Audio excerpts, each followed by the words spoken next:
everybody. Let's see. I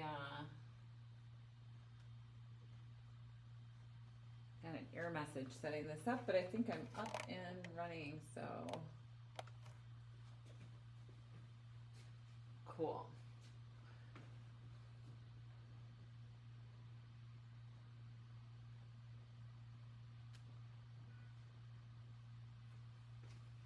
All right, so today I'm just going to continue working on this little floral painting. The first thing I always do is test out an area to see if oiling will help me see the colors a little bit better.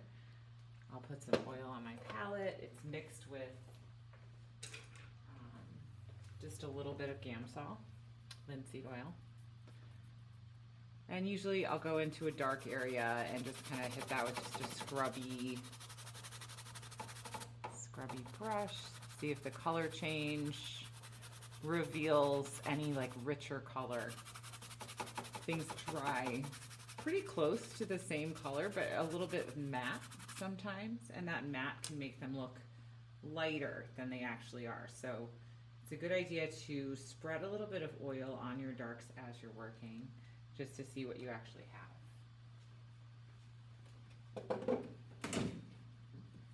And that's only when the paint is completely dry when you're starting out. And again, like I did last week, let's see. The first thing I usually do is to kind of do that little drawing mixture, like some nice transparent colors. I grabbed some sap green, a little ultramarine blue, burnt umber. I'll show you this palette just a little bit. There we go.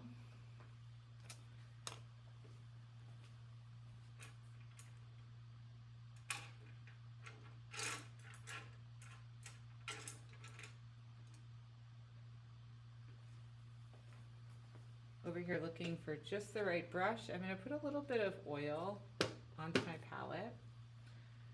First, I'll put oil in the brush, and then I'm going to go back through here and just spread out this kind of like transparent color and mix them together until I get a kind of neutral. I'm going for like a dark green. I might be adding red in a moment, but I want to do a little bit of drawing into this area, which is already pretty dark. And if I don't see this pop, then I'm gonna have to, maybe I'll add a little bit of red, flip that camera back so you can see it. Okay. And the red that I just added to the palette, it's just gonna like balance out the green. And it was a alizarin crimson that I added. So there's like another flower over here, and last week I had a question that I didn't see until the end, and it was like, is there a particular focal point to this painting, or am I kind of planning one? And I think it'll be something like a little bit more developed right in here, but I just, I'm thinking like more like the path that you're going to travel through. But yeah, that's a really good question, and I do have ideas for making this area kind of the more developed and the more, like that's the destination. So I'm just drawing with this thin mixture. It's really easy to paint over and work opaquely over this thin paint. So this is how I start. So each time I'm drawing back in on a dry painting, as I add a new layer, new session to the painting.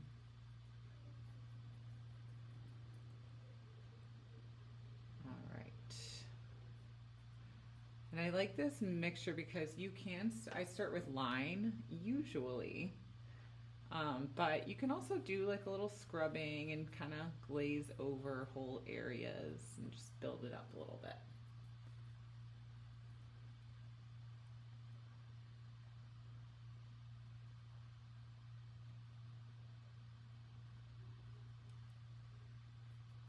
I'm looking for places that I know I just want to have a little bit more contrast.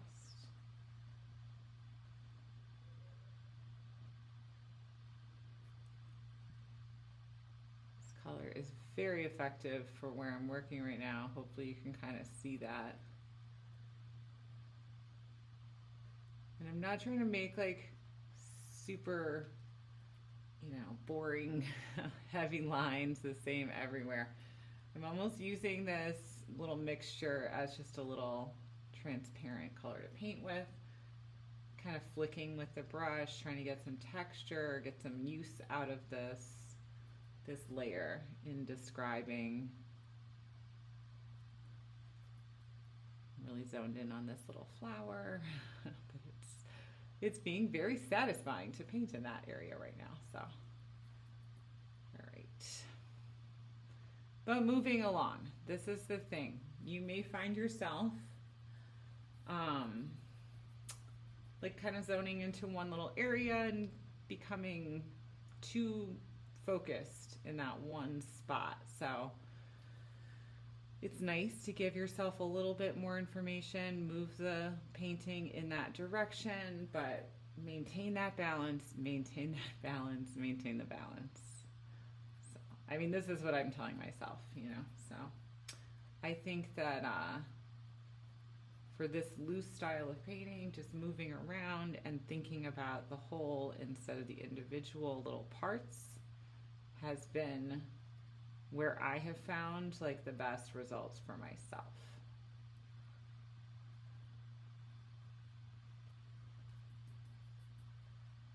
All right. And I'm just sort of taking like marks that are already here, already on the surface, and just emphasizing them. Like there's this kind of dark glazing color that I'm just using to create a little contrast around the things that I like.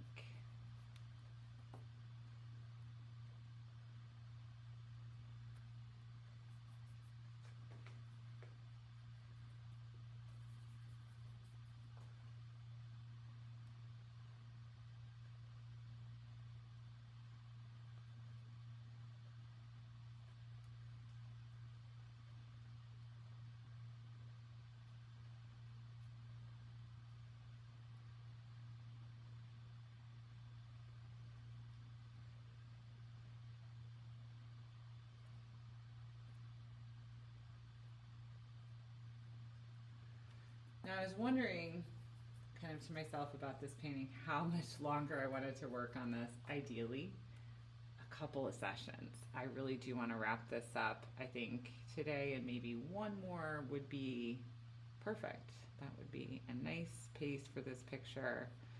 And moving at a particular pace, that is one of the first things I learned. I don't know, I think in college they talked about how to sort of aim for a particular pace. You can think about your same process from a quick study to like a really long studio painting, and you're going to go through all of the same steps. You're just going to do each one for a proportionate amount of time.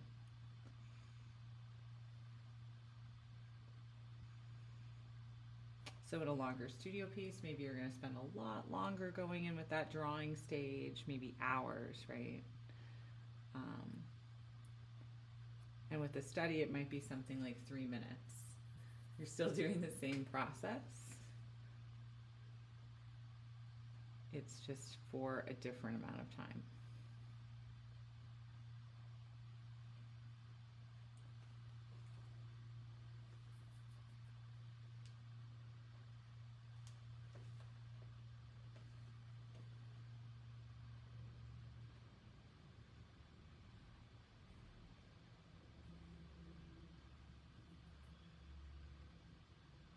I'm working a little bit upper right, and I feel like I'm making some directional marks, kind of sweeping back through this way, which I need to kind of get that direction reinforced, at least in my mind. This is what I think.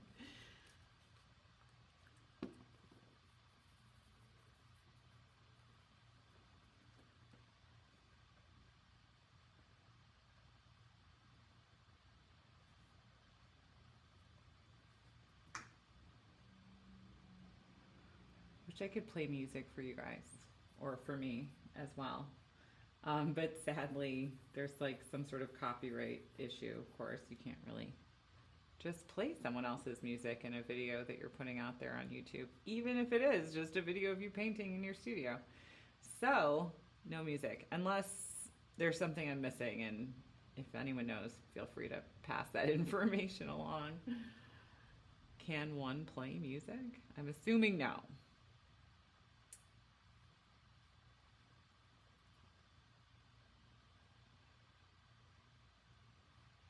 All right, so working in that upper right corner, I'm going to kind of balance that out, and I always try to work, you know, round and round the piece, just sort of developing all over like a Polaroid. That's my favorite way to think about it. And a little at a time. I don't like to commit too quickly to where, you know, what is going to be a focal area, or what's going to be the high contrast area where I want that attention. So like right now I'm darkening just a bit on that background color. I've kind of shifted it towards the red with alizarin and a little quinacridone, both very nice transparent colors. And I'm just trying to get some of that background behind this flower just a little higher contrast. That was a pretty wild mark, but that's okay. I like that little purple that's on the canvas. I'm going to try to heighten that one just by, I just actually underlined that mark, so I'm going to leave that. I like that too. And I'll just sort of keep that mark more visible. So right now it's kind of like a line under that.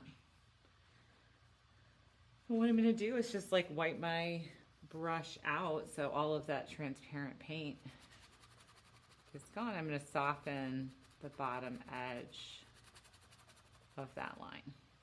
Okay.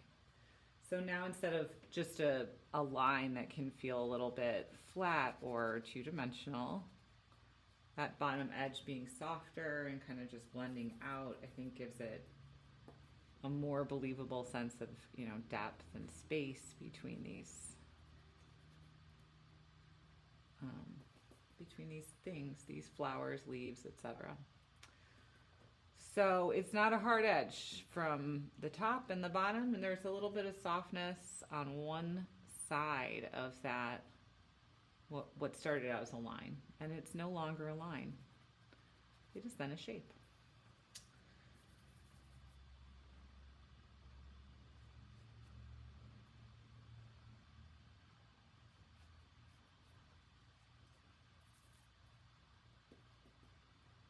Right, and I kind of want to work into this little interior space a little bit more because there's so much happening in here, and I have a lot of things that are not resolved yet. So I might even just start to put on a little bit more for this little twiggy kind of flowery burr thing. I don't know. And still I am using a really transparent kind of drawing mixture, and I'm going to do that almost as long as I can. The shape is just like appearing. So there's a little cast shadow back here. I can sort of use that to pop that flower forward.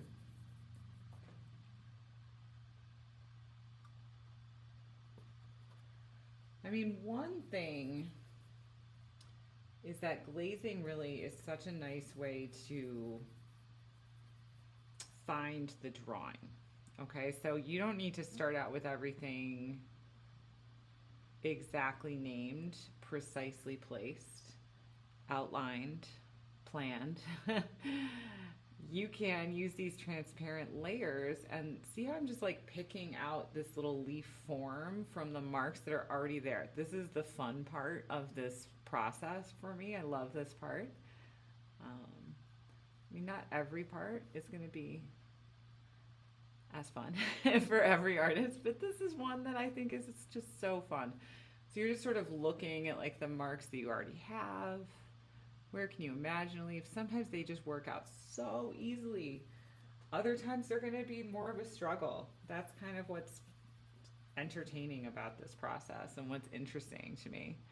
And I use what I'm seeing as like an example instead of feeling like I have to copy it. There's a slight difference. Okay. I realize I just put some very dark marks right there, but I was just backing up, really squinting my eyes, and I just feel like this dark needs a little balance. Sometimes it's just listening to whatever instinct you have about an area of the painting. You just have to kind of just go with it.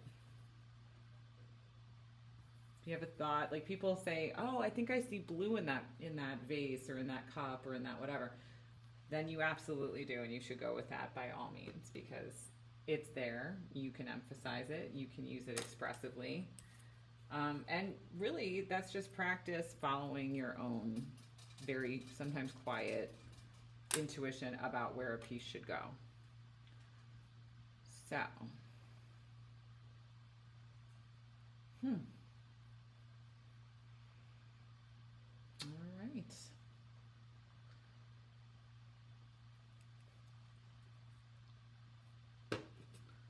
Step back for a second.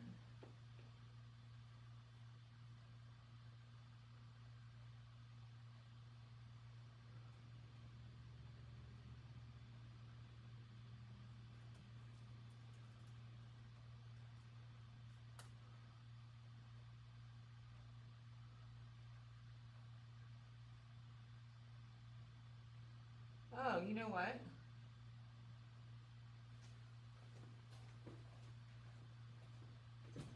I don't think there's any audio.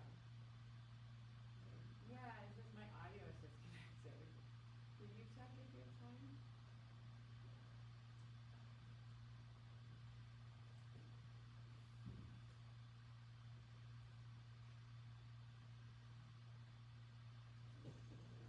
Yeah, I don't think it's working.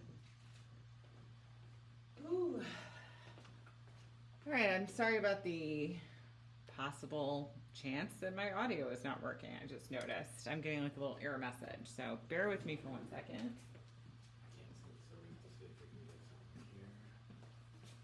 Yeah, his iPhone microphone is not available. Okay. Why is that? You know, I don't know why that is. We're looking at the phone. This, Pause. Connecting to Mary's home MacBook Air. video connection. I'm really confused.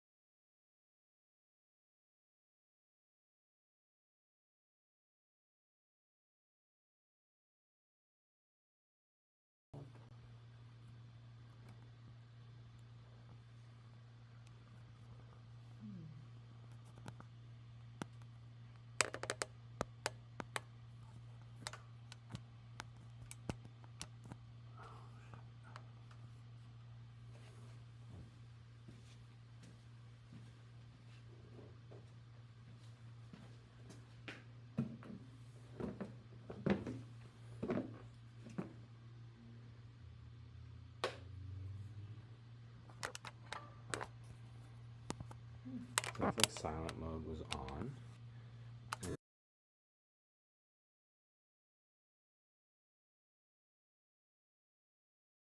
Okay. Do you want to like set it up? Oh. Living learning. Leave center. This is weird. It's the wrong orientation. It's flipped. Yeah, it is. How'd that happen? I literally have no idea what's going on. This isn't going well today. Yay!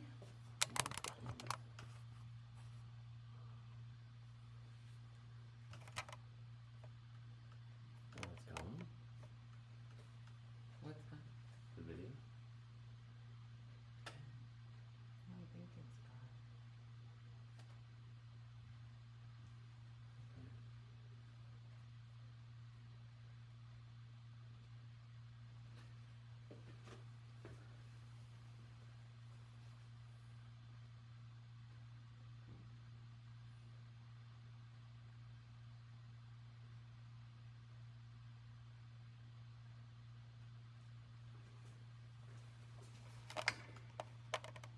right, let's do a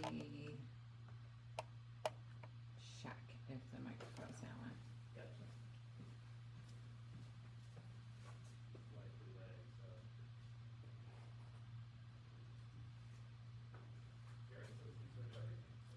Oh, cool. Okay, thank you.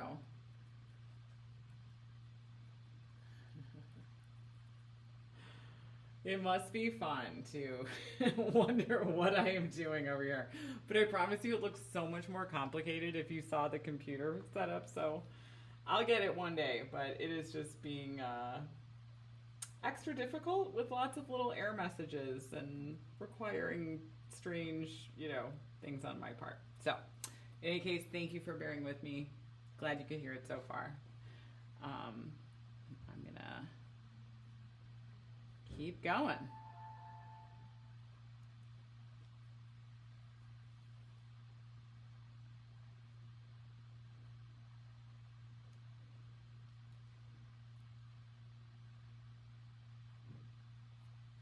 All right, so I had mixed up, as I was talking about following your instinct and kind of just going with the flow of the painting and sort of listening to those little ideas as they come. Wouldn't you know it, I just started mixing a color, and that color was the color for this picture. And so I just want to inch that in a more descriptive direction. I think I just want to keep this a little darker and in shadow and out of focus, but not quite as, like, it's not holding up anymore. I feel like this picture is now really lagging, and it's just time to kind of make this into something a little bit more developed. So now I'm putting in a darker value. I'm going to really try and just get the shape in as simply as I can.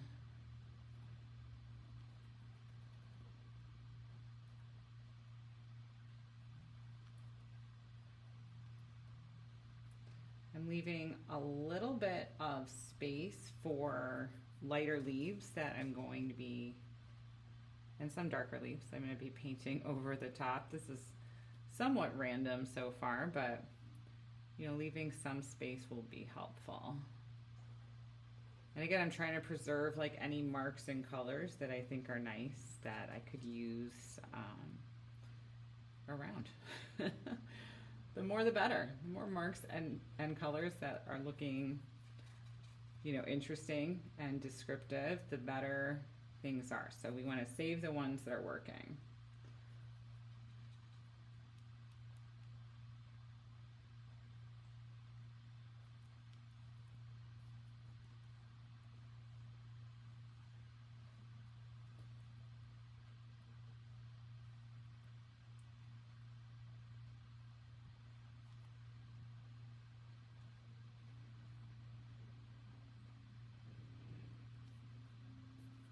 I like this little kind of lavender violet gray that's working with this kind of deeper teal color. I want to use some of that teal color in the lightness of these leaves over here if I possibly can. We'll get to that maybe next. That's kind of a thought that is occurring to me, so I'm going to follow that one for a second.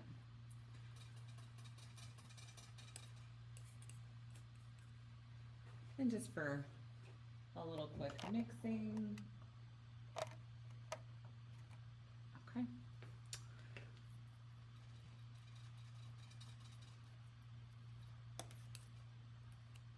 Get a lot of teal on that palette knife, some white.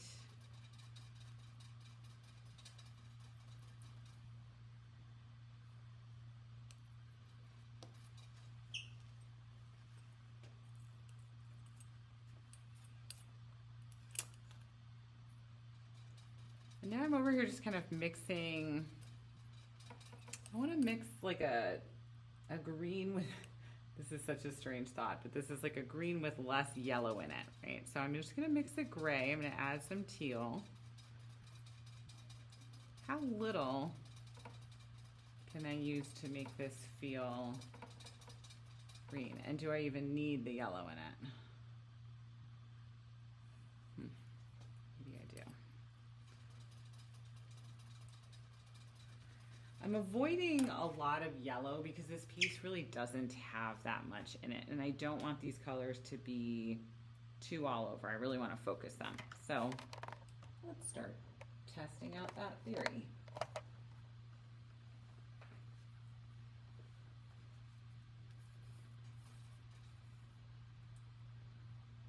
So here is an area where I might try this out.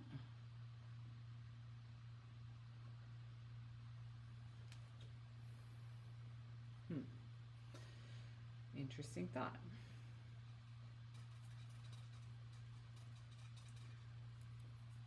This has just a little bit more yellow in it.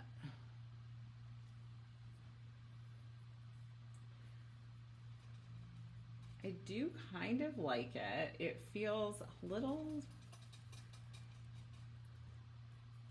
like juvenile.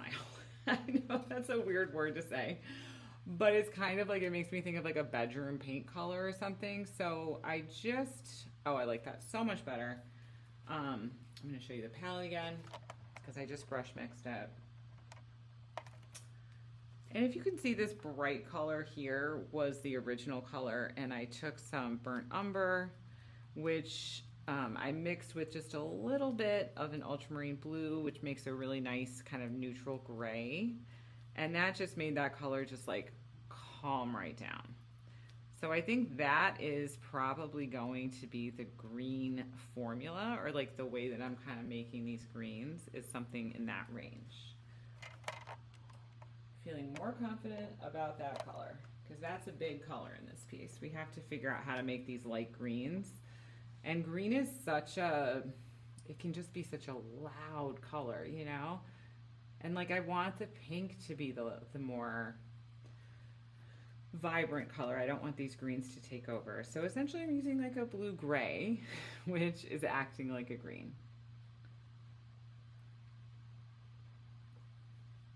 I think I like it.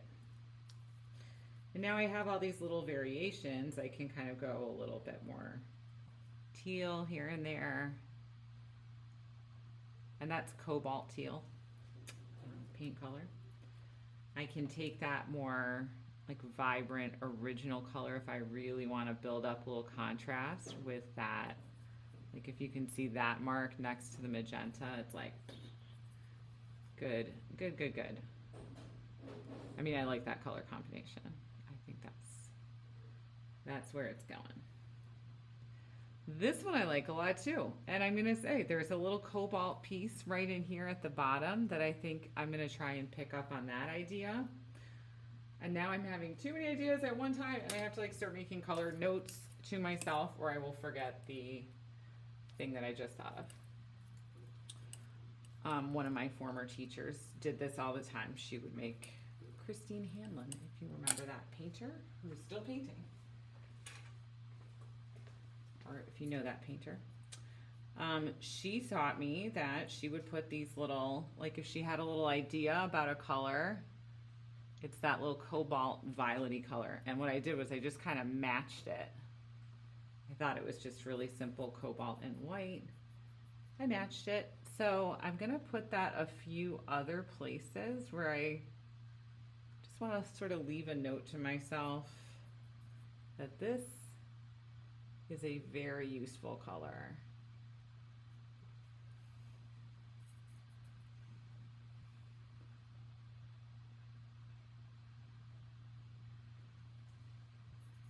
All right, so I didn't have to spend, you know, a ton of time. I just put like a few little marks of that. It's like cornflower blue almost kind of color. All right, now, here we go.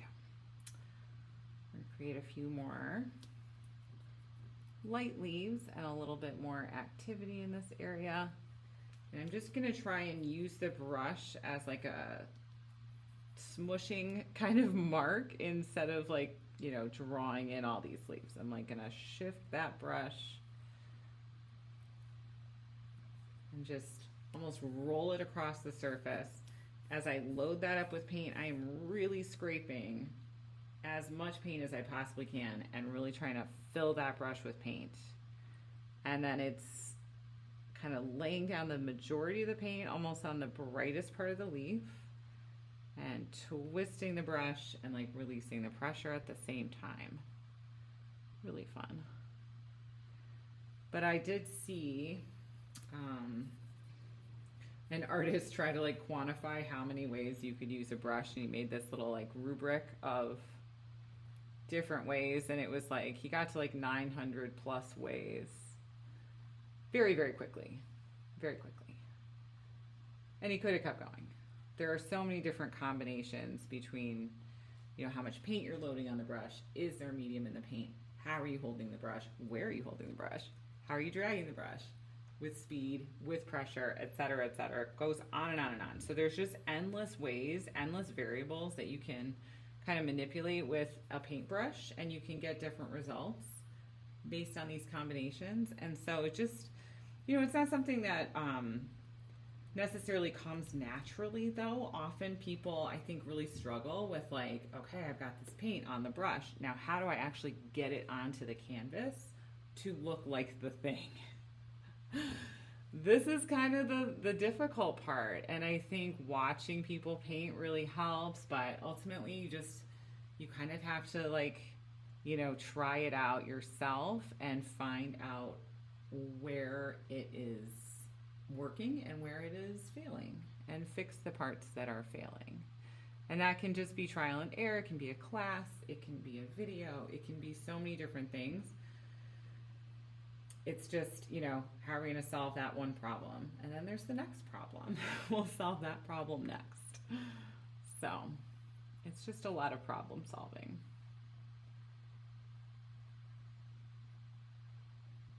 All right, one thing that I've been kind of noticing about this piece is I need some like deeper shadow plane in here, and I need more of these little burr flowers. But before I move on, I have this color on my brush and I'm so distracted.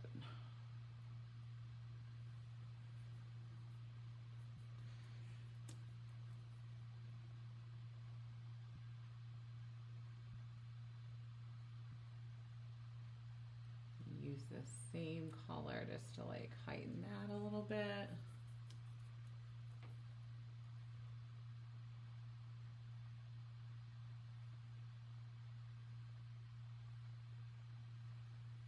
Those marks out, add more. You know, I don't want this to look like too sparse. I want it to feel really full and just overflowing, kind of teeming, you know. More marks. Never enough marks. All right.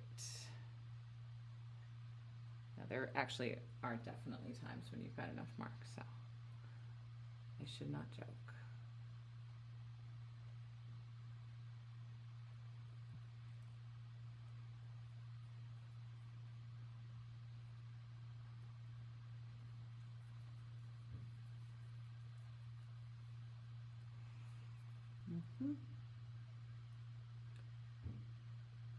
I remember painting this leaf shape earlier today, so I know that is wet paint that I'll be going into. So I sort of, you know, I kind of try to prepare for how that mark is going to go down if I'm painting onto already painted surfaces. I know I'm going to use far less pressure on the brush. I might load the brush a little differently with more paint, and I might keep a little bit of medium in the paint so that it has a bit more flow. Can kind of move. Not the right color, but a color I kind of want underneath things. Just throwing that around here. I don't love that shape. I like that better. That part was weird. I'm gonna put a leaf there.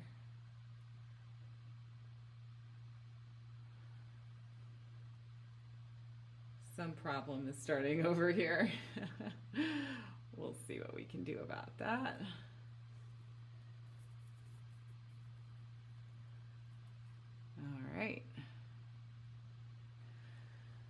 All right, but that does bring up something that maybe I can talk about a little bit. Like I just noticed a little problem forming. Like I'm not sure what's happening here with this leaf. Not really loving how it's looking. Now, am I going to stop everything and just focus on that, working it to death until I get it right? No, I'm not going to. I'm going to leave that alone. I might come back later, soften it up with like a quick flick of the brush in the right direction, and then come back again and try and make sense of it in some other future pass through. But if I were to sit there and like try and work this out, this would just have a huge spotlight right on it, and it would look wrong, and it would be the first thing that you saw. So we just need to leave that alone. It still has to develop. Don't panic. Don't make any sudden moves. It's gonna be okay. We'll figure it out, or we won't, but we'll try and figure it out. And really what it has to do is it still has to maintain like the same pace, the same development with everything else, even the corrections. So as we're correcting it, we don't want to like knock it off pace, spend forever, make that part look super tight, and essentially have this part of the painting that doesn't fit. Don't want that. Okay, so what have we done so far? We've made a few leaf shapes here. This is feeling a little bit more full. I have this nice dark green on the brush. I'm just gonna continue with that. And I don't want a huge amount of focus on these leaves. I don't really want them explained perfectly like everything else. You know, maybe there'll be more clarity through this area. So I'm kind of thinking about them maybe in a slightly different way.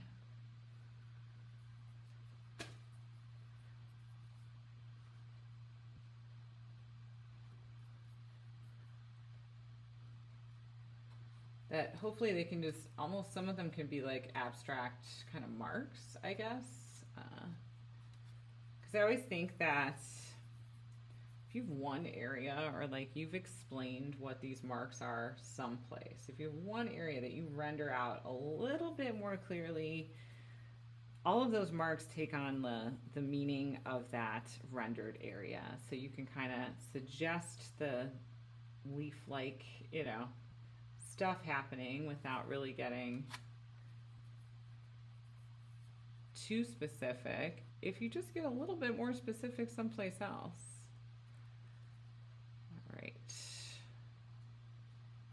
Oh yeah, I had left this was an unpainted area that I had left for a moment when I had this kind of like sage green color on my brush. This kind of basically have this color on my brush right now. All right. Go a little bit lighter, a little bit more yellow. There we go. Trying to get these little edges that I'm noticing.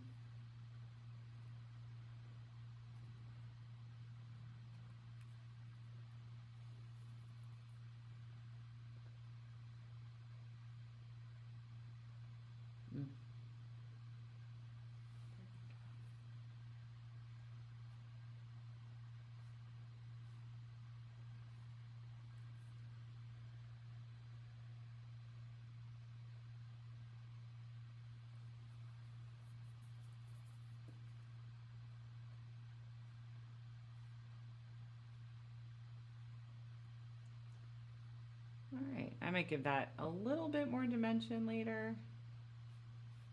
That was, I created some, you know, additional information. That's what we did.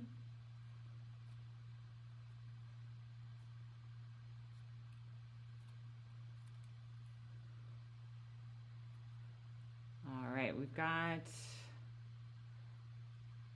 a lot done with this little sage green color, and I've got it all over my palette, so that's a good thing. I think we have not only used it all over the palette, but all over the painting. More importantly, it feels like it's kind of woven throughout. I think so far so good. I'm gonna try and figure out what I'm gonna do with that area. Had a leaf that was drawn really, really large. In fact, some of these look a little, I might cut in with the background again. We will see. All right, but now I'm gonna take that color, I'm gonna lighten it up, and I'm gonna warm it up with some burnt umber, and I'm gonna try and even put a tiny bit of cadmium red. And now what I have is a warm neutral gray.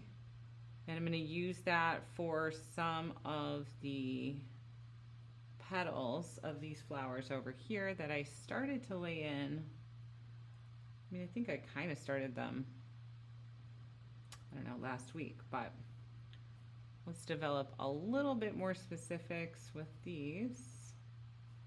Oh, I'm so glad the volume worked the whole time. I thought I was like discovering I was on mute the entire time. That would have been sad.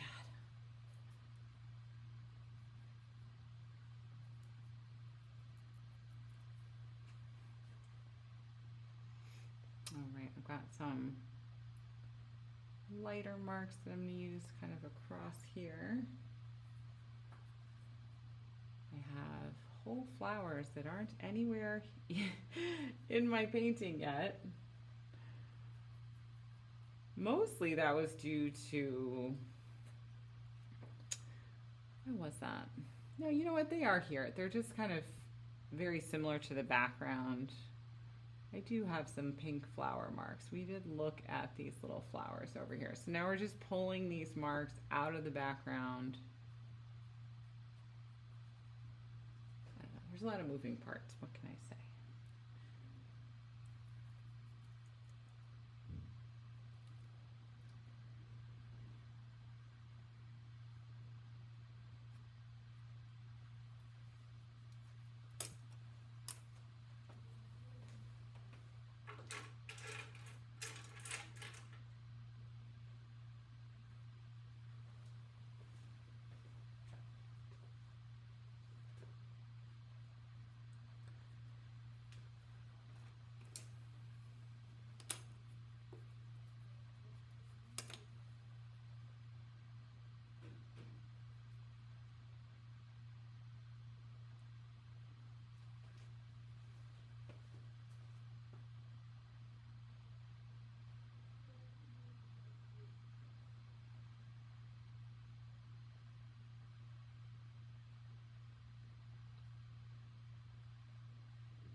And right now I'm just kind of giving this more specifics, little kind of indication of like individual flowers that I'm seeing back here in the still life. And it's not matching perfectly with what I have kind of drawn, right? But again, just find an area that makes sense to you, that kind of you feel like you understand how that flower is sitting in space, or like you want to, you know, choose one flower to kind of like represent that area of multiple flowers, etc. There's lots of simplifying that I'm doing. There's lots of like, I wouldn't say inventing because I am mostly using this information, but I'm just not carefully, painstakingly, or, you know, endlessly drawing this because it really would be quite endless for me. I mean, there might be other artists who draw and approach this in a totally different way. So this is another, you know, interesting possibility to consider, that this is just really my way. But I feel like it's based in principles that can kind of help everybody loosen up, and working all over is probably the number one way to do that. You know, don't settle down into one area thinking like that's the way to resolve.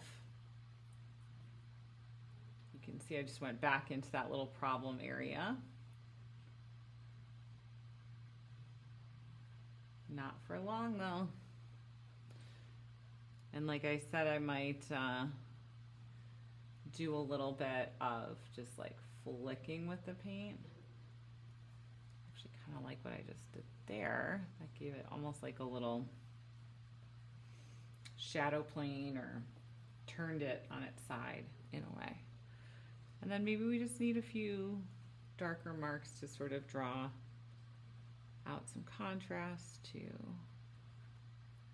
create a little bit of depth. All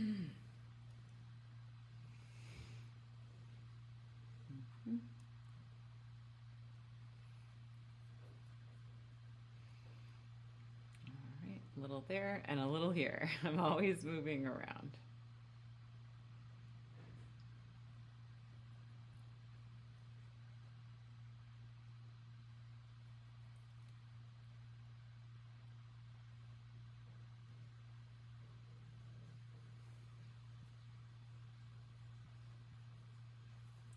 And as I'm kind of working on the palette, I picked up a little bit more brown on my brush, so I might just take a minute to, I'm gonna lay in just a few more of these little starts to these kind of, like these little twiggy kind of bird-like flowers, we're gonna say. And we need some darker, deepest, darker colors. I can start to lay a few places in here to resolve that idea of, like we were talking about, or I was talking, imagine you all talking back to me, sinking back and finding like a little bit more shadow plane in here and just a little bit more structure. So I'm just gonna sink back with a few darker darks, finding the marks I already have, and as often as possible just preserving the things that are like kind of working or that I like.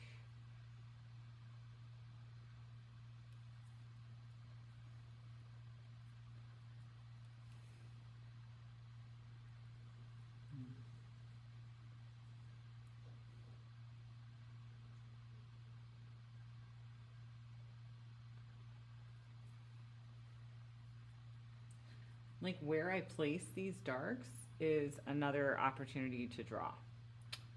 So we didn't draw at the beginning, but using these darks, we can kind of get really specific with shapes and edges.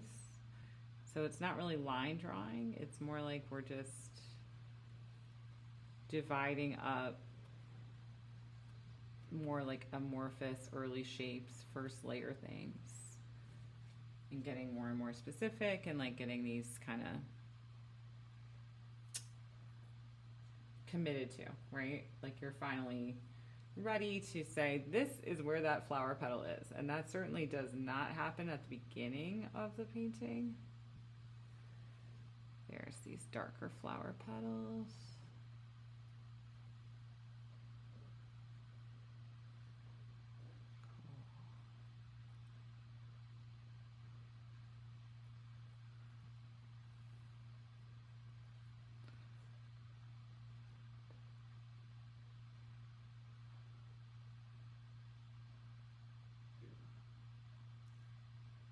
to the ones that you want to like pop forward. And then almost color matching those forward marks, you know, and then bringing them forward even more by just developing their color a little bit. Hopefully that made sense.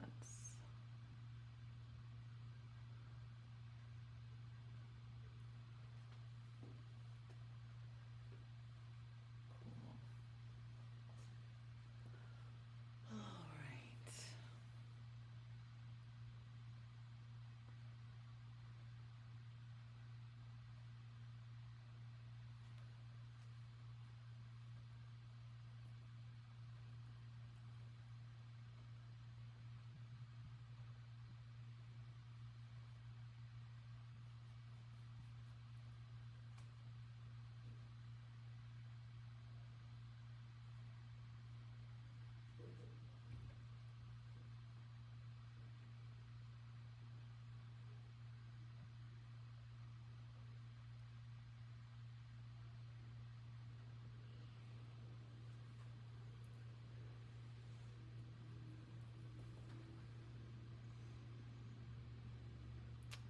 And then I'm going to try and kind of make sure I have nice softened edges where I need to soften some edges.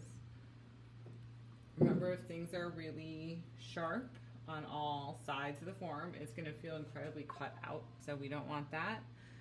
So, you know, anytime, like, I might even be wrapping up this little painting session soon, that might become more of a focus for what I'm trying to accomplish. It's just making sure that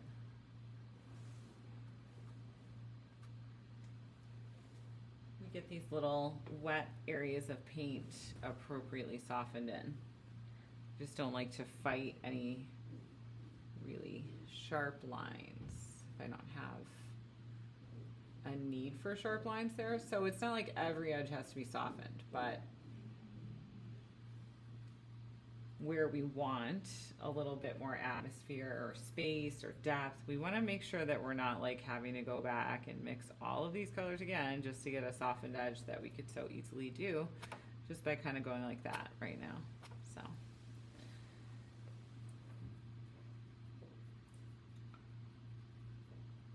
and I could not help myself. I just saw this one little opportunity with a light edge to bring this leaf back forward. Sometimes it's just so, I don't know, it's 1 hour is such a tough amount of time to paint on a picture because it's just when you start getting like enough wet paint is in this area where I have the opportunity to like make these little kind of flicky marks and start doing things between the colors and just moving them around a little bit. So but that was a, you know, definitely things happened in this little 1 hour painting session, so that's good. I'm gonna go back and just add something to these.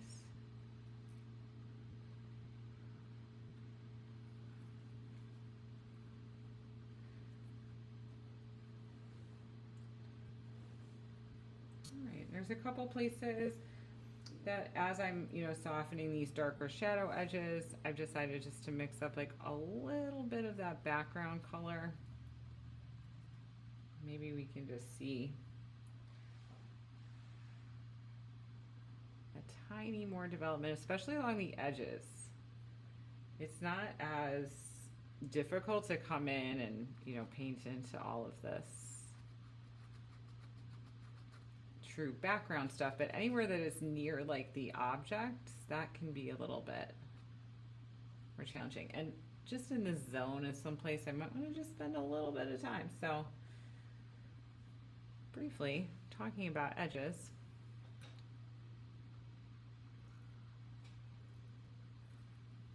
I did a lot of work in this area today. There's lots of small marks that I made, but not a lot of them are showing up yet. So we're just gonna heighten that contrast, pop these out just a little bit more.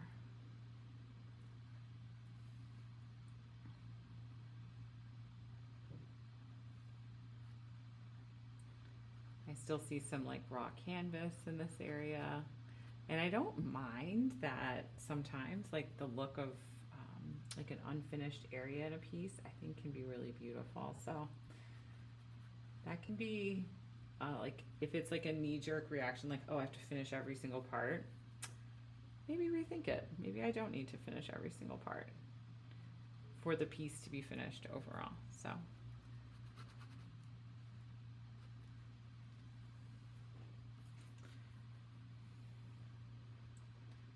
and I mean, sometimes things just feel like easy progress. So just keep going if you can. And right now, just filling in this little background, I feel like the color is going on pretty well. I feel like it's really doing quite a bit.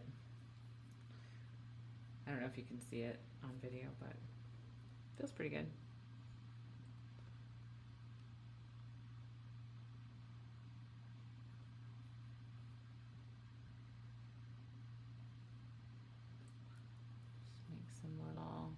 Contrasting marks, but also marks that are just like a little bit more descriptive. Maybe they can go a bit more abstract too and have some like just kind of textural surface qualities. No one ever said I couldn't paint through these leaves a little bit. So I'm just taking this brush and I'll pop in like a, that one didn't go on quite as strong as I wanted. Let's try it. I'm remixing color and let's see if we can get a nice strong pink. It's not quite the color I want for this. I'm going to use a little more cadmium and white and just really see if I can get that to look a little bit more orangey pink. Yeah. There we go. Okay. So where are we going to use it? Let's say I see something here could be good. Then we want to maybe bring that through here.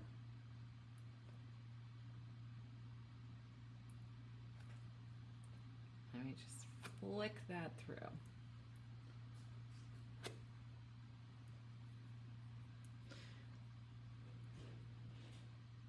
I know last time there was like a little lag on the video, so maybe you couldn't see that. But I'm just using like a lot of pressure on the brush and I just plunk that brush down and then I literally just like flick the brush away from the surface so it leaves this little like dissipating mark. That's what's going on there.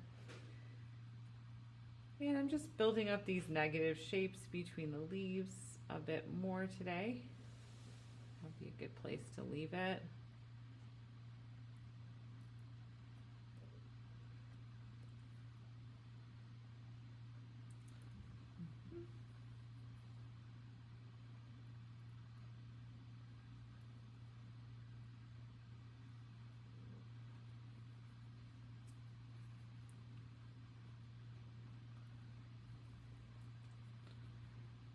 Again, like any color that you're using, like becomes its own little compositional pathway. So think about where you're going to put it, what's on your brush, tie it through the painting in some way. Or, you know, if you're using pastel, you can kind of do the same thing with a little note of color that you're using. You can kind of bring that through your piece.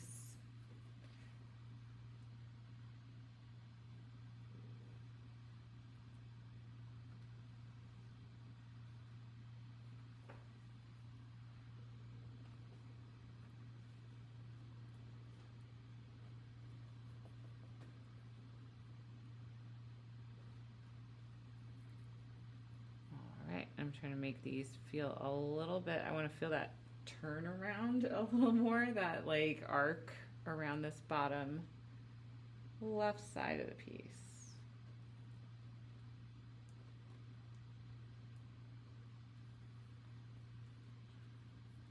All right, so I'm using a darker red to sort of build that line.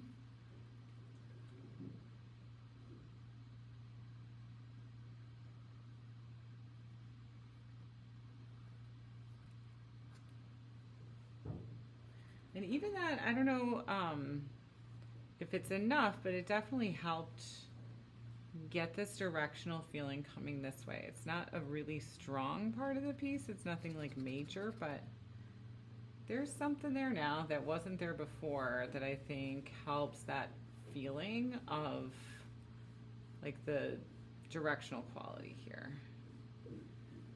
Hopefully I won't go too far with that. And I don't think I'm done with leaves here. I think there will be a little bit more refining to do for sure. I mean, I know there will be more refining to do.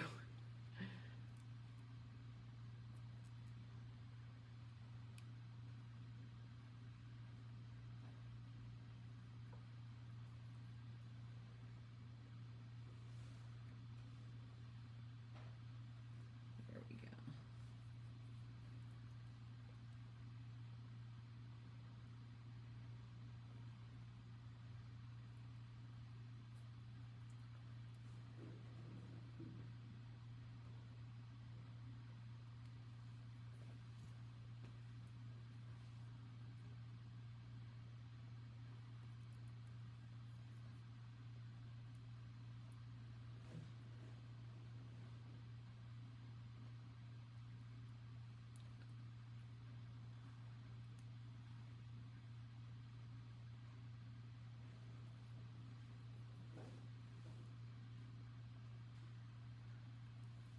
So, you know, if you're looking for ways to feel like your color is a little bit more harmonious, use it more places.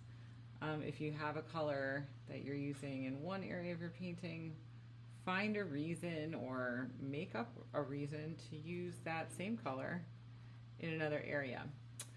As we wrap up, I'm just going to kind of do this little technique that I sometimes do to like loosen up a painting, and this is where I have a brush. It's tiny, it's like that big.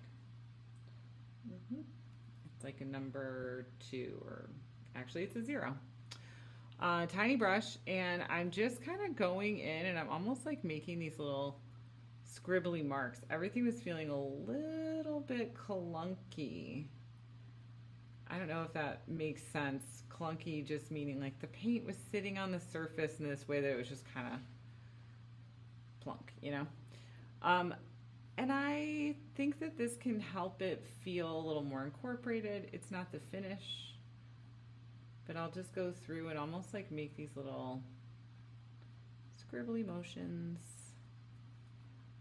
tying these things together. Things are just kind of, it's almost like a dry brush. It's not making a huge visual difference, but there are tiny changes that are going on here.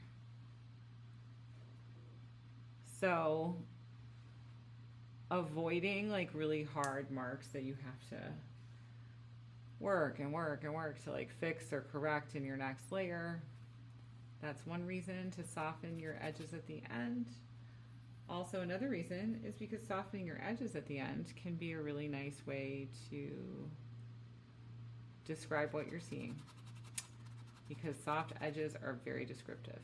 So you've built up all this paint on your surface, and now you can use that paint in this like edge softening process.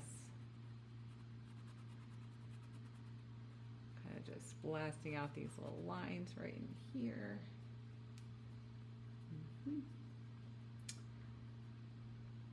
All right, I'm not applying too much paint. If I come across something, and I know I'm kind of running over time right now, but if I come across something that really just needs like a little pop, almost that color note idea. I didn't do that much in this area. I still see a lot of bare canvas that I really kind of wish I didn't see at this stage. So I'm just trying to throw down just a little bit of color. It's not visually changing that much, really. Mostly because, I mean, the color and the value that I'm putting in is really similar to like the color and the value of the underpainting. And that can be really tempting just to leave it because you're like, oh, well, visually I kind of don't need it. You know, it's already there. But as we move towards finishing this painting, I must address these things. We got to fix this up.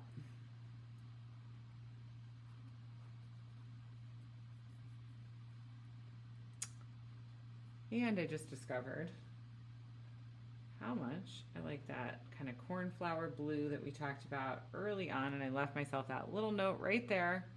That's going to need to go over here. I probably have this surface too wet to put that in right now, but that color is going to look very different, I think, on this like dark blue-green leaf. And I really love when you can use the exact same color on two different objects and it looks like two different colors. It's great. Color relativity.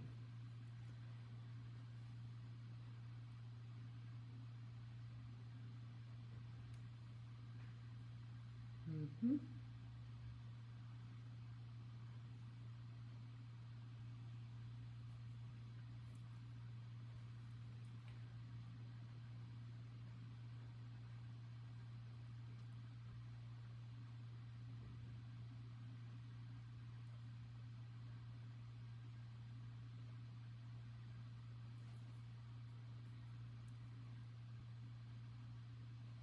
A little down here. It's that same kind of periwinkle blue. I'm just using that to tie this color up here into this lower area. So sometimes you just have to, you know, if you've got the color and you just like need to put that color in a couple places so that it really relates as you finish your session.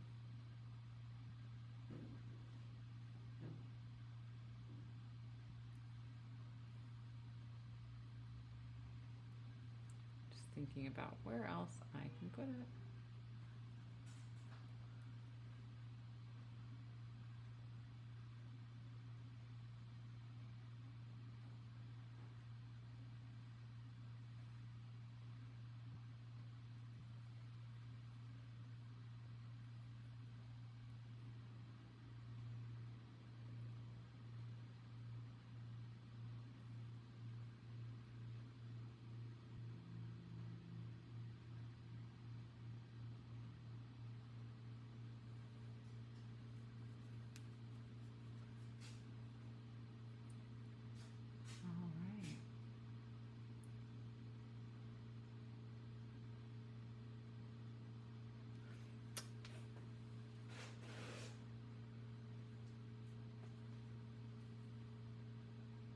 Right, I have approximately one more thing that I want to do today, and that is just in this little leaf area. I feel like I could maybe pop this out just a little bit, and I really want to, or I'll have to wait till it's dry.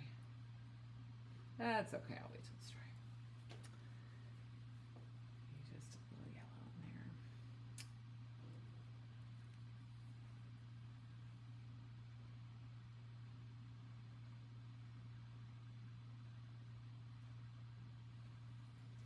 All right, well that's an area that we're gonna wait till it's dry, get a cleaner color, and go back in.